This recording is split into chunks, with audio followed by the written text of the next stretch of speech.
Salut les héroïnes!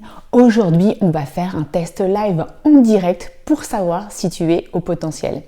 Si tu te demandes aujourd'hui si tu es une femme surdouée, alors ça va te donner un premier élément de réponse. Parce que oui, connaître tes spécificités, aujourd'hui, c'est l'opportunité d'être une femme heureuse et épanouie complètement et d'être à ton plein potentiel. Comme je le dis souvent dans mes vidéos, pour moi, il n'y a pas de souffrance due au potentiel intellectuel, il n'y a qu'une ignorance, une méconnaissance de son mode d'emploi et de ses fonctionnements.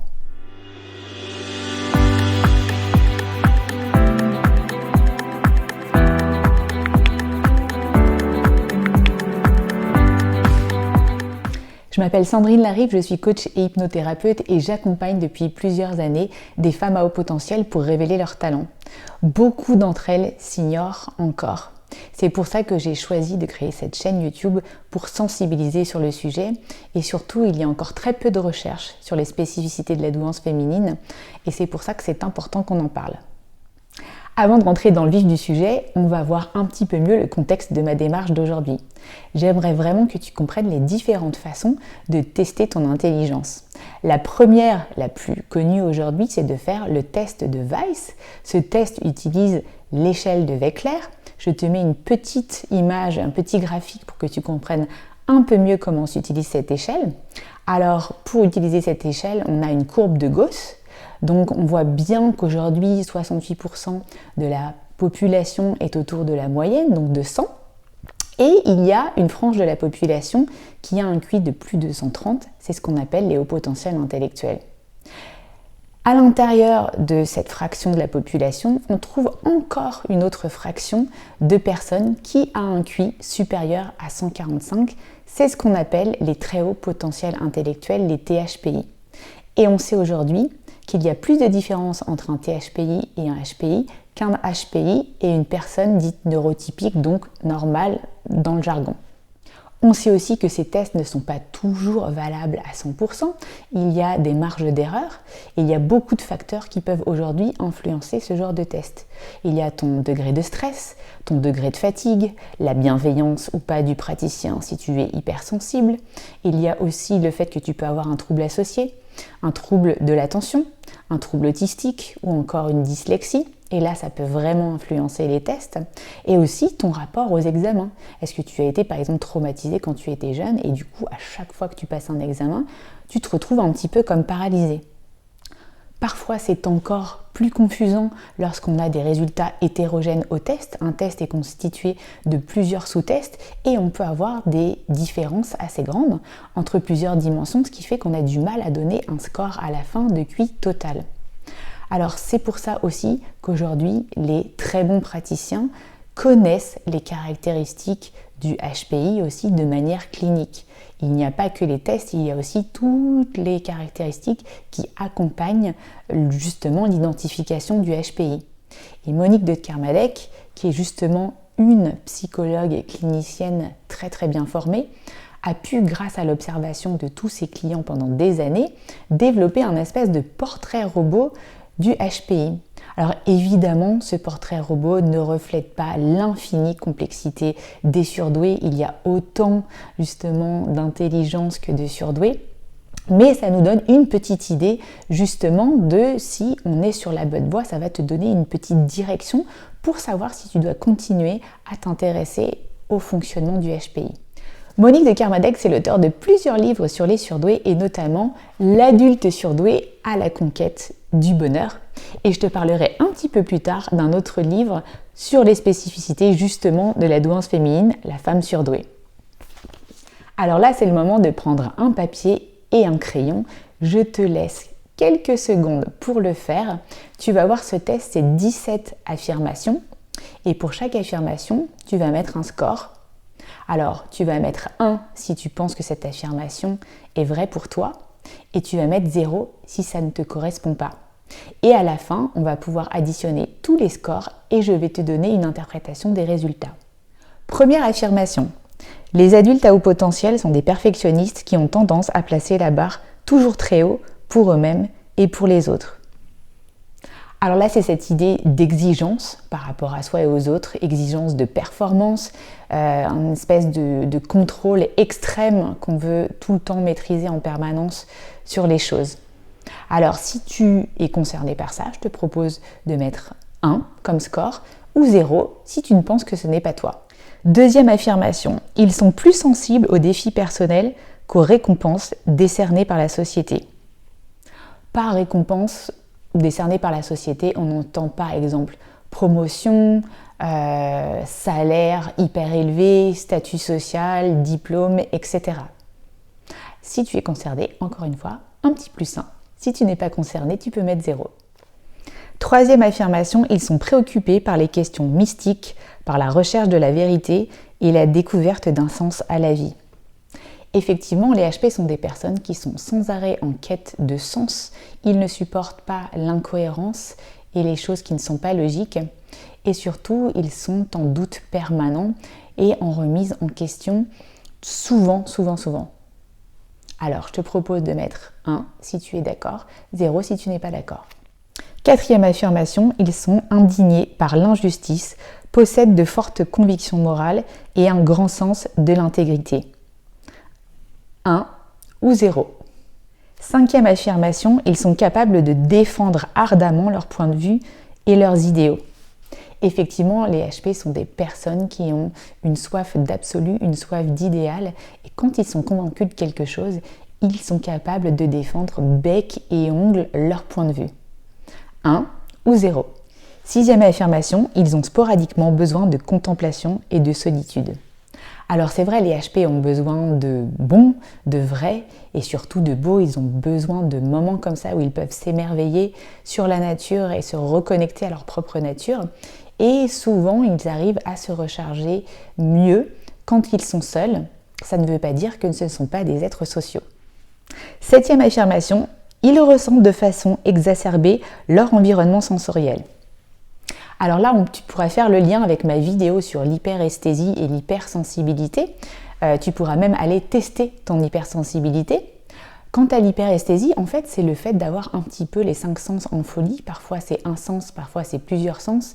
C'est comme par exemple être hypersensible au bruit, être hypersensible aux matières, ne pas supporter les étiquettes, des choses comme ça. Huitième affirmation, leur manque de confiance en eux les conduit souvent à l'autodérision, à l'autocritique, voire à l'autodénigrement. Tu pourras aussi aller voir une de mes vidéos qui souligne justement ce qu'on appelle le syndrome de l'imposteur. Neuvième affirmation, et là tu n'es peut-être pas concerné. Dans les grandes lignes, l'adulte à haut potentiel parvenu à 35 ans a rarement connu de succès particulièrement exceptionnel. Alors, on peut remettre en cause en fait cette affirmation. Moi, j'ai remarqué finalement que c'est vraiment à partir de 35 ans que j'ai vraiment commencé à me poser des questions existentielles et qu'à 40 ans, j'ai fait vraiment une espèce de bascule, en plus avec la crise de la quarantaine. Je me suis rendu compte de mon potentiel, etc., etc. Donc, j'ai cumulé en fait des sources de connaissances de moi qui m'ont permis de passer à un autre niveau. Dixième affirmation, il est doté d'une hyperperception des 5 sens, on en a déjà parlé, et d'un don de lucidité. Alors ce que veut dire Monique de Kermadec, c'est que les HP ont un don de clairvoyance, ils sont capables de voir ce que les autres ne voient pas forcément, et en anticipation. Et pour ça aussi, je te recommande d'aller voir ma vidéo sur le syndrome de Cassandre, si tu veux savoir si tu as des hyper-intuitions. 11e affirmation, il est maladroit en société et très maladroit dans les interventions en public. C'est vrai qu'aujourd'hui, je m'occupe pour beaucoup de surdoués de prise de parole en public qui leur génère beaucoup d'anxiété. Mais on parle aussi parfois de malaise social quand on se sent différent et en décalage. Et bien parfois, ça affecte aussi nos relations avec les autres. 12e affirmation, il est doté d'un esprit de synthèse et d'une compréhension immédiate, une pensée magique. Il a aussi une capacité exceptionnelle à raisonner et un goût marqué pour le raisonnement. Alors oui, ici, ce qu'on voit, c'est que souvent, une personne, par exemple, nous donne un énoncé au travail et rapidement, on est capable de donner une solution, mais on ne sait pas toujours expliquer pourquoi. Et c'est pour ça aussi que des fois, le relationnel n'est pas forcément facile. 13e affirmation, il n'a jamais perdu sa soif d'apprendre. Effectivement, le haut potentiel est féru de curiosité. Il a toujours envie d'apprendre de nouvelles choses et parfois justement c'est trop. C'est ce qu'on appelle aussi le syndrome de l'objet brillant. J'ai fait une vidéo à ce sujet. C'est l'idée de toujours aller justement explorer de nouvelles choses, mais parfois ça peut être fatigant. 14e affirmation, il manifeste une attirance pour la complexité et la difficulté dans le choix des problèmes à résoudre, l'élaboration des pensées abstraites, un large vocabulaire et une très grande indépendance d'esprit. Effectivement, ce que je peux voir chez mes clientes et ce que je vois aussi chez moi, c'est qu'en général, on est attiré pour résoudre des problèmes complexes et difficiles et qu'on rate souvent ce qui est facile. 15e affirmation, il souffre d'hypersensibilité, de sentiments passionnés et d'affections compulsives et souvent d'introversion. Alors là, je dirais que je ne suis pas forcément d'accord avec le « il souffre d'hypersensibilité ». Souffrir de son hypersensibilité n'est pas une fatalité. Par contre, effectivement, on peut travailler dessus. Aujourd'hui, on sait qu'à peu près 30% des hypersensibles sont extravertis. Donc ça ne fait pas beaucoup. Beaucoup sont introvertis.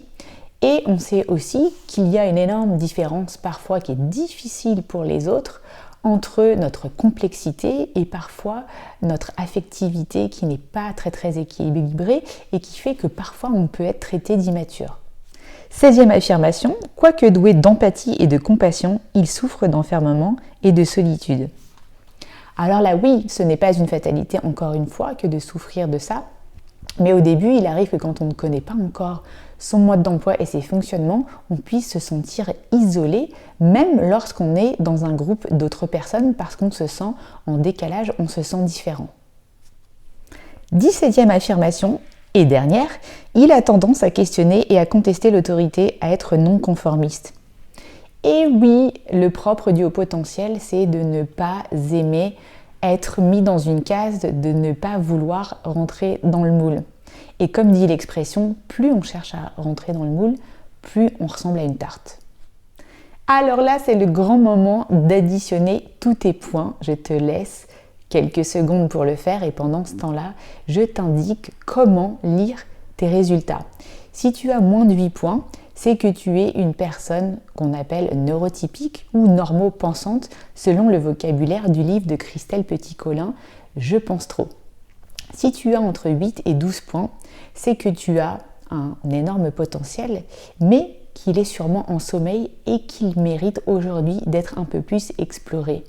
Alors je t'encourage à lire beaucoup sur le sujet, à regarder les vidéos de cette chaîne, tu es au bon endroit, et aussi peut-être à comprendre si tu es juste multipotentiel ou complètement zébré.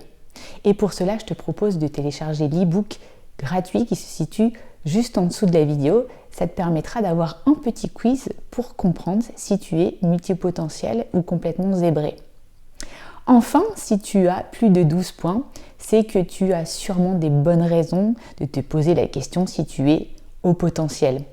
Et à ce moment-là, l'important, c'est de commencer à exploiter tes dons. Parce que du coup, le QI, c'est bien, mais ce qui est important, c'est ce qu'on en fait. Et pour un haut potentiel, ce qui est vraiment vital, c'est de contribuer au monde, c'est de trouver sa mission de vie pour mieux servir les autres. Et là, pour cela, je te propose de faire un coaching un petit peu avancé qui s'appelle Coaching Mission de Vie VUS, justement pour comprendre ton Ikigai, ta raison d'être, et qu'est-ce qui fait que tu es là sur cette terre et que tu as des dons spécifiques pour contribuer à ce monde. Si comme moi tu es sensible à la cause des femmes surdouées et que tu penses qu'il y a certaines femmes dans ton entourage qui s'ignorent, n'hésite pas à partager cette vidéo avec elles et je vous dis à bientôt. Bye bye les héroïnes!